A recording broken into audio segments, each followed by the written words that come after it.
Welcome to Critic Picks with Alex Udvary. I am Alex Udvary, whether I like it or not. A lot of classic Hollywood movies are going to be playing this weekend in Chicago at the Music Box Theater. There will be a screening of Key Largo. The Silent Film Society of Chicago will have a screening of Charlie Chaplin's The Kid. And inspired by last week's segment on Wheeler and Woolsey, I thought it would be fun to discuss some more forgotten comedy teams of the 1930s and 40s. Remember to subscribe to this channel, click on the bell for notifications, like this video, and please share it with fellow movie lovers and let them know about Critic Picks with Alex Udvary. You can also add me as a friend on the official Critic Picks with Alex Udvary Facebook profile. The link will be in the description below. But first, Key Largo. This Sunday, May 5th, the Music Box Theater will be concluding its series Loving You, the films of Bogey and Bacall, with 1948's Key Largo, the final film to co-star Humphrey Bogart and his wife Lauren Bacall. Key Largo is considered by some to be the weakest of the four films Bogart and Bacall starred in. The other three include To Have and Have Not, The Big Sleep, and Dark Passage.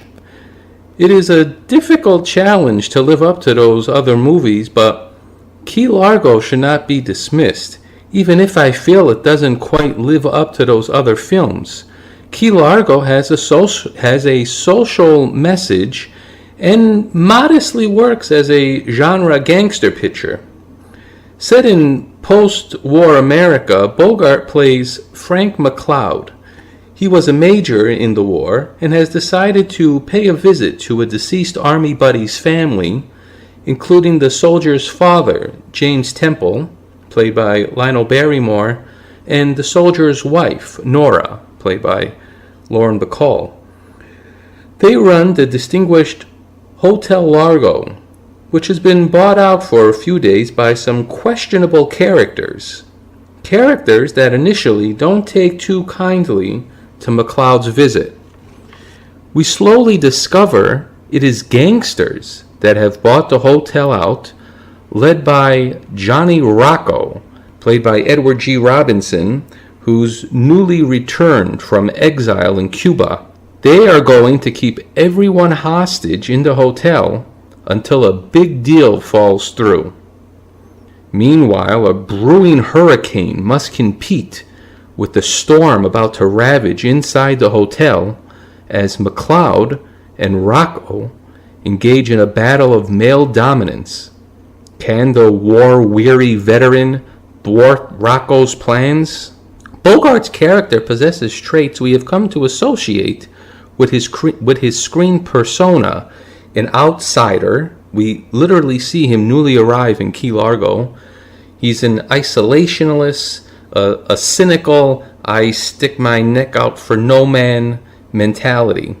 Like the character he played in Casablanca, war may have changed him. Here, though, we have a bit of a defeatist streak running in him. Did the, quote, good war eliminate all evil? Robinson, although playing a vicious gangster, seems to represent something far more grotesque. McCloud and Mr. Temple keep repeating lines like, "We've rid the world of your kind." What exactly is your kind? We get the feeling Key Largo is trying to hit at something larger than gangsters. And we must keep in mind the story takes place after World War II. Is Rocco supposed to represent Nazis? Are viewers meant to interpret the gangsters' invasion of the hotel as symbolic of Germany's invasion? The movie also references Native American characters that are treated as outsiders and not liked by the majority of other characters. They're wanderers here. Do they take on a larger symbolic nature? In 1947, a year before this film's release, Israel was just declared a state. Are the Native Americans here stand-ins for Jews? Am I reading too much into this? Is there no post-World War II commentary going on? You can, if you want to, simply look at this as a gangster movie, devoid of any social message. In which case, the movie resembles a Western, as the good guy outsider rides into town to face off against the bandit terrorizing the town. Its one primary location, which creates a very claustrophobic atmosphere, created a template many movies to follow copied, namely the Western Rio Bravo with John Wayne taking place in a local jail, and Assault on Precinct 13. Another interesting character in the movie is played by Claire Trevor. She was once a talented nightclub singer who got her big break thanks to Rocco. Now she is a bit washed up and has a drinking problem. I see her character as a mirror of Rocco. Both were somebodies, but now only have reputation to go on. They live on their memories of the past. Trevor won an Academy Award for her performance here, and for many her standout scene is a sequence in which Rocco forcefully gets her to sing her famous theme song from her nightclub years, Moaning Low. Yes, I kind of get the feeling that Key Largo has a bit of a sense of humor about itself and is sort of self-referential. Remembering that Edward G. Robinson is playing the gangster here in this movie, and his character's name is Rocco, it most definitely brings to mind the movie that catapulted him into stardom, 1931's Little Caesar, where his character's name there was Rico. Sounds an awful lot like Rocco, doesn't it? Key Largo was based on a play written by Maxwell Anderson of the same name, produced in 1939, and it had a drastically different plot about a Spanish Civil War deserter that defends the family of a war hero. And it was directed by the great John Huston. It was actually the second movie that he and Bogart collaborated on to be released in 1948. The other was The Treasure of the Sierra Madre. And if you haven't seen that movie, you really should it. One of these days, maybe we'll talk about it on the podcast. But if you look at both of those movies in the context of being post-World War II movies, they really make interesting statements about society. But see, my primary problem with Key Largo is I feel that it's too subtle, and it only seems to hint at things. It doesn't fully commenting on World War II and what exactly the dynamic is between Bogart's character and Edward G. Robinson, and this idea of we rid the world of your kind. The thing that truly makes Key Largo so watchable are the performances. This is really an amazing ensemble piece. Just watching Bogart and Edward G. Robinson interact, and Lionel Barrymore, and seeing the scenes between Bogart and Bacall and the chemistry that they have. I honestly could spend about an hour just talking about so many little things, and if there was only a way that I could show you clips and you can see the facial expressions that Bogart is making, this is really, in some ways, kind of, you can call it sort of a master class in acting, seeing all of these people collaborate. But even saying that, there is still something that prevents me from declaring this movie a masterpiece and one of John Huston's best. And it goes back to the point that I was making before. I feel that the movie doesn't boldly and declaratively establish its social message, because there's definitely something there to be said about post-World War II America and this idea of, did we eliminate all the evil? Did we get everything that we thought we were going to get out of it? And that never really comes through to me. It's there. It's very subtle. It's hinted at, but I don't require a filmmaker to hold my hand and to walk me through the entire movie and point everything out to me. But the movie should be able to make its intentions completely clear. And I just never got the sense that that is what Key Largo does. There's definitely much to recommend about it. Again, I wish I could spend an hour talking about it. The acting is incredible. The cinematography, the very claustrophobic feel that's generated through the one location. The movie takes place on this very hot Florida summer day, and you can almost feel the sweat in the air. There's a lot to recommend about Key Largo, but I just don't feel it is quite what you would call a masterpiece. Out of a possible 4 stars, I give Key Largo 3. For tickets information, please visit the Music Box Theater's website. That's musicboxtheater.com. Theater is spelled Theatre. The Silent Film Society of Chicago will be screening Charlie Chaplin's 1921 comedy, The Kid, on Friday, May 3rd, at the City Newsstand at 7:30. The event will be free to the public, and audiences will get to hear live music accompany the film with organist Jay Warren in attendance. If you're unfamiliar with the Silent Film Society of Chicago, you really should follow their events. I've actually written articles on them in the past and appreciate all they do to keep the art of silent cinema alive.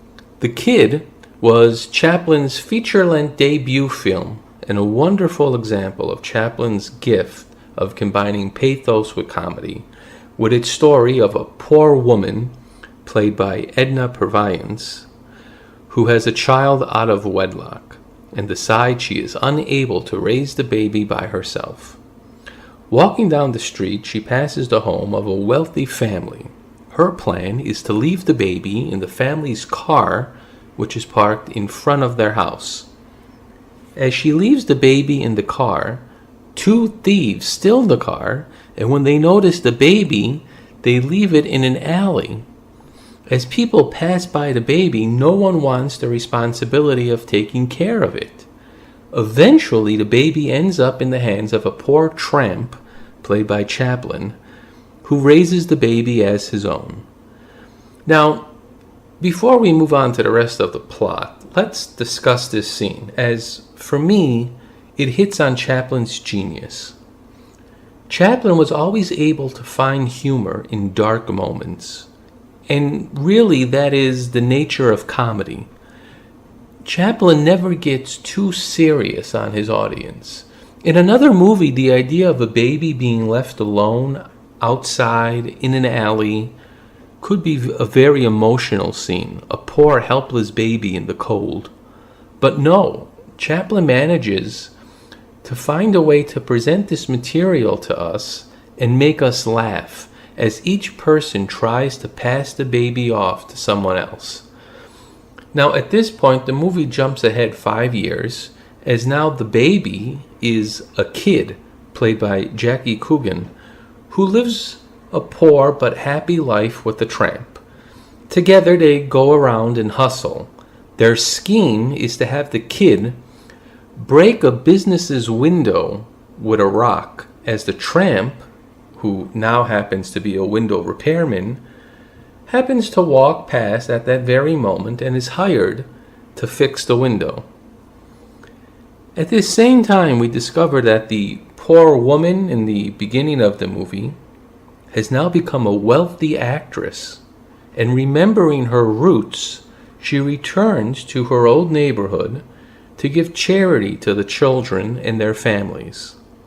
One day, she unknowingly meets the child she gave away. The melodrama hits a crescendo when the law comes to take the kid away from the tramp. The kid cries out, pleading to the tramp to rescue him, as the tramp tries to fight off the police holding him back. The music swells as the tramp chases after the kid. The sequence is a heartbreaker, and one that nearly after 100 years can still make a stone cry, which illustrates the power not only of silent cinema, but of Chaplin. As the movie progresses, others try to separate the kid and the tramp. Now, on some level, the kid had to have autobiographical traits. Chaplin came from poverty and was separated from his mother at an early age. He and his brother were put in an orphanage. Naturally, this left a lasting impression on Chaplin and affected his work. The two major themes in Chaplin's films are hunger and poverty. And those themes are ever present here in The Kid, as once again, it's an example of how Chaplin could find humor in life's dark moments. Chaplin may have very well been cinema's Charles Dickens. You know, when you think of another famous sequence in a Chaplin movie, let's say The Gold Rush, and you have that very famous scene where Chaplin actually eats his own shoe. You know, if you think about that for a moment, you know, here we have this character that's so hungry, so desperate, that he's resorted to such an extreme act as eating his shoe. And while that's something that's kind of exaggerated, who would eat their shoe, the underlining of it is something that indeed could be very dramatic. Again, this extreme hunger, but Chaplin is able to play the whole thing for laughs. Now, the other standout thing about The Kid, besides Chaplin's ability of combining the pathos and the comedy, is a lot of credit has to be given to the performance by Jackie Coogan. So much of the movie depends on the performance given by the kid. If the kid was not a good actor and not likable, the entire movie would fail, because the kid is the very heart of the movie. And Coogan really is able to go through a wide variety of emotions. And when you think of how old Coogan was at this point, you can definitely see what kind of talent he had. And that is the other great thing about The Kid, is that unlike some of the two-reelers that Chaplin had written prior to this, he's really trying his best to develop characters and make them believable, trying to flesh these people out as best he can, because Chaplin realized you need believable characters so that the audience can follow along in a beginning, middle, and end. Something that also astonishes me about The Kid is how relatively short it is. It clocks in at just about 1 hour, but it feels complete, especially when you think of the emotional range that you've gone through watching this movie. There doesn't seem to be anything that one would think needs to be edited out. The Kid is a great film, a masterpiece, an amazing display of Chaplin's genius, simply because of the way the film is able to work on so many levels. Chaplin's gift for combining comedy and pathos has rarely worked as effectively as it does here. Out of a possible 4 stars, The Kid gets 4 stars. Comedy is actually my favorite movie genre, And because of that, I like to think of myself as a comedy buff.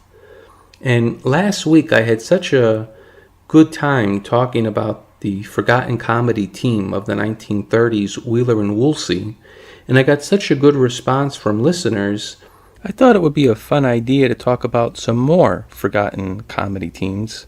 And so this week I'm going to discuss two of them, Brown and Carney and Olsen and Johnson.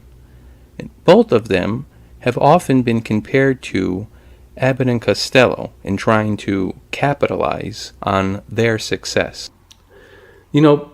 Back in the 1940s, Universal Studios was having great success with Abbott and Costello, and they really were all the rage on the comedy scene.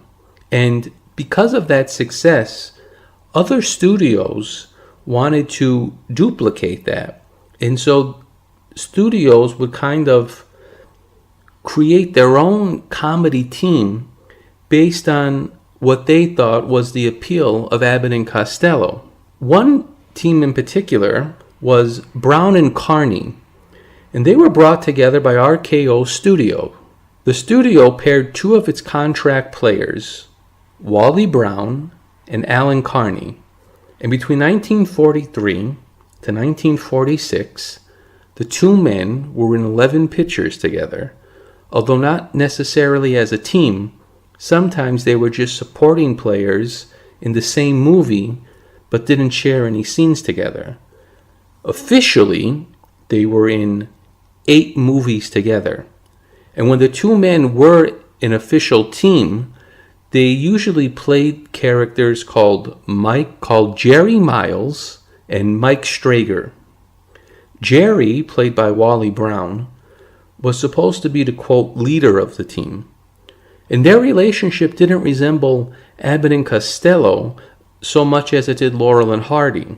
It was based on the premise these were two men that wanted to be taken serious and achieve great success. Neither man, however, was very intelligent. And although Jerry may have thought of himself as the, quote, thinker between the two, that's only because Mike was dumb enough to let him be. Jerry could only be the big man standing next to Mike, and only Mike would look at Jerry and think he had any brains. Needless to say, Brown and Carney never achieved the success of Abbott and Costello or Laurel and Hardy. They didn't even achieve the success of Wheeler and Woolsey. Of the movies the two men appeared in, The Adventures of a Rookie from 1943, which is kind of a low-rent version of Abbott and Costello's Buck Privates from 1941, is often considered their best comedy.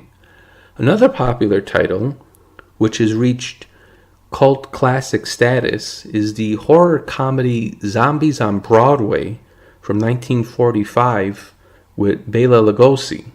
It's one of those it's so bad it's good kind of movies.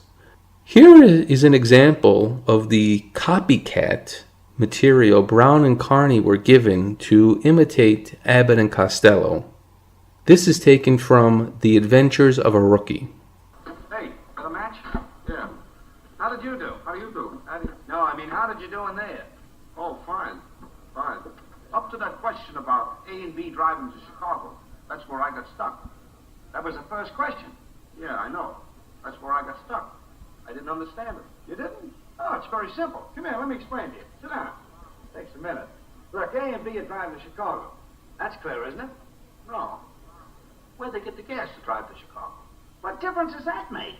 What difference? How can you drive to Chicago without any gas? Look, they had gas. A had a B book, B had an A book. They both had an uncle who died and left them a C book. Believe me, they had gas. Gee, I don't even have an uncle. That's great. Now look, A and B are driving to Chicago. A leaves an hour ahead of B. Why? What do you mean, why? Why did it leave an hour ahead of B? We got a war going on. I know. We got rationing. Sure. Why didn't they drive together? Well, say, look at all the tires they would have saved and the gas. Look, they couldn't ride together. They didn't know one another. They'd never met. And I'm beginning to be sorry I ever met you. You don't like me, do you? Of course I like you. Now, let's get on with the problem. A and B are driving. I'm a nice guy when you get to know me. I know. My mother likes me. Sure. My girl's crazy about me. Your girl's just crazy.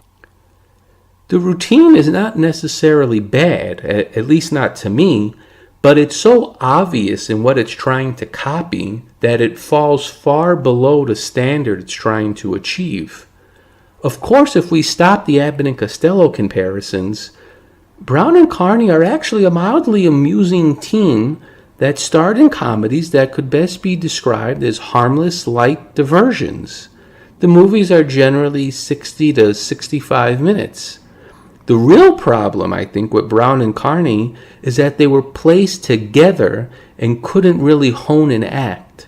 Their pairing wasn't based on mutual affection, but instead a studio's whim. They didn't have established routines the way Abbott and Costello and Laurel and Hardy did.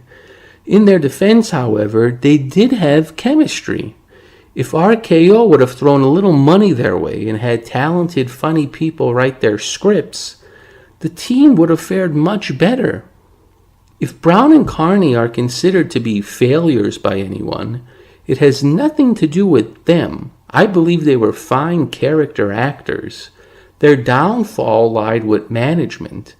They were likable enough to keep an audience interested, but RKO didn't seem particularly interested in their comedies.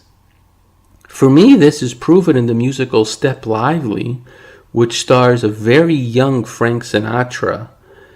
Brown and Carney are put in comic relief roles, and every time they're on screen, they're funny. That's because the source material was the play Room Service, which was later adapted into a Marx Brothers comedy. I hope Brown and Carney don't remain forgotten, and there is an audience out there that can appreciate the kind of comedies they were making. 4 of their movies were actually put on a DVD as part of the Warner Brothers archive collection called Brown and Carney Comedy Collection. The 4 movies on the disc are The Adventures of a Rookie, the sequel, Rookies in Burma, Girl Rush, and Genius at Work, their final comedy together, which was actually a remake of the Wheeler and Woolsey comedy, The Nitwits. Another comedy team considered by some to be Abbott and Costello clones were Olsen and Johnson. They, however, had a far greater impact on the comedy landscape than Brown and Carney. It also isn't fair to categorize them as Abbott and Costello wannabes because the studios they worked at placed them in similar themed movies. Olsen and Johnson began their careers on stage, forming a partnership around 1912, creating an act that combined music and jokes. Chick Johnson studied classical music as a piano player, and Ole Olsen played violin. By 1930, the boys signed a contract with Warner Brothers, releasing 3 movies: Oh Sailor Behave, 50 Million Frenchmen, which was based on a Cole Porter musical, and Gold Dust Gertie. These movies were made prior to the strict enforcement of the Motion Picture Production Code, and as such, all 3 have dialogue filled with sexual innuendo and double entendres. None of these movies, however, truly illustrate the teen's zany humor, sometimes called nut humor.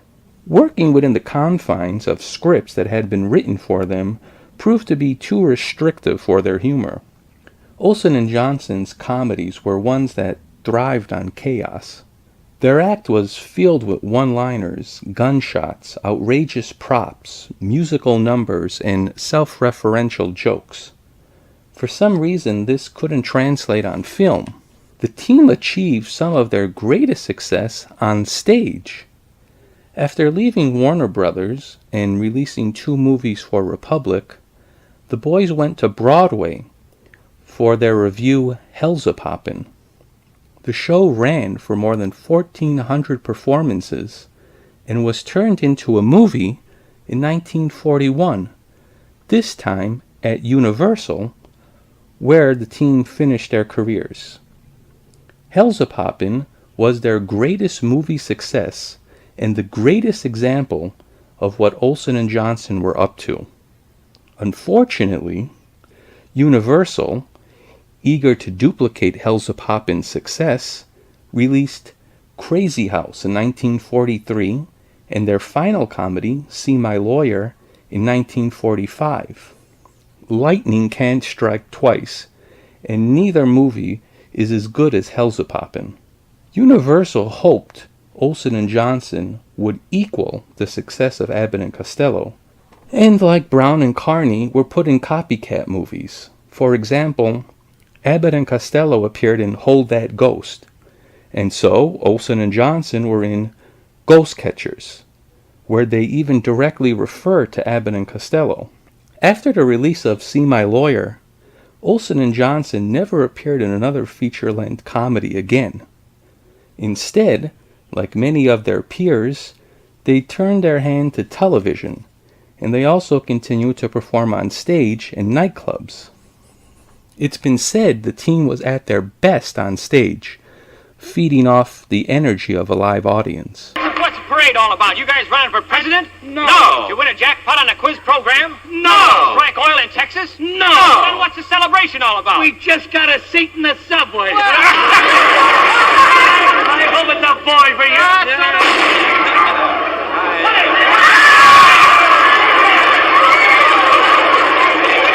Wait, listen, why wouldn't you take that bus down here? You know how crowded the subway is. Do you know a quicker way to get your pants pressed? Yes, but you know... Step aside, gentlemen. Can't you see I'm the mother of 5 children?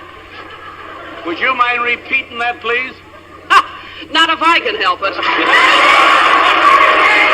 10 cents apiece. RJ's 10 cents apiece. RJ's 10 cents apiece. Hey, look out, truck! Lay off of that truck! Lay out!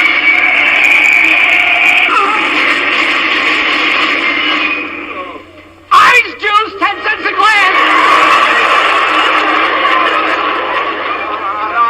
Hey, Jimmy! Don't stop me now, boys. I'm taking my girl to dinner. Well, what's the idea of the feed bag? She eats like a whore. Let them blow my head off. Don't let them blow my head off. Don't let them... Who are you? A short beer. Oh, what a cute little... Look at that little dog. Yeah. Where have you been? We've been to the movies. To the movies? Yes, we saw a most wonderful picture. What? Gone with the Wind. Gone with the Wind. The dog saw Gone with the Wind. How did the little dog like the picture? No, she liked the book much better. If Olsen and Johnson are not as well remembered today as other comedy teams of the era, it might be because their output was rather scarce. Abbott and Costello made 36 feature-length films together. Laurel and Hardy made more than 20. By contrast, Olsen and Johnson made only 9. Even so, watching Olsen and Johnson's movies today illustrate how the landscape of American comedy would have been much different without them. They turned chaos into comedy art. They routinely broke the fourth wall in movies and engaged in surrealist humor. They can be credited for the risque spirit of modern comedies. It's a style of comedy that can be found in Mad Magazine, Roland and Martin's Laugh-In, Saturday Night Live, and the films of Mel Brooks. For that reason alone, movie fans should take a second look, or perhaps a first look, at their work. If you're interested in learning more about Olsen and Johnson, I actually wrote an article on them that was published in Nostalgia Digest magazine. It was in their autumn 2018 edition. Well, that's going to do it for this week's podcast of Critic Picks with Alex Udvary. I hope you enjoyed listening to it, and I will be back next week with reviews of Werner Herzog's new documentary, Meeting Gorbachev. Until then, take care.